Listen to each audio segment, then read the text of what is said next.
Hello বন্ধুরা, সবাই কেমন আছো? আশা করি সবাই ভালোই আছো। যদিও এটা কিছুদিন আগের ভিডিও। সবাই বন্ধুরা মিলে ঘুরতে গিয়েছিলাম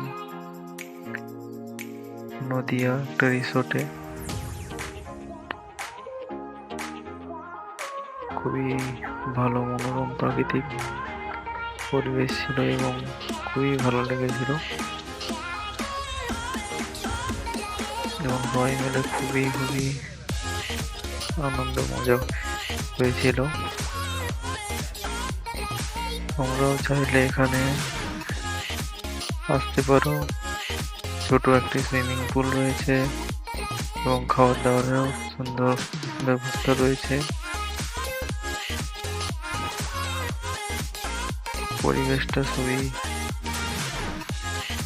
মনোরম ছিল। তোমরাও চাইলে এখানে আসতে পারো। খুবই ভালো লাগবে। বেসিক্যালি এখানে শীতের সময়টা এলে ওই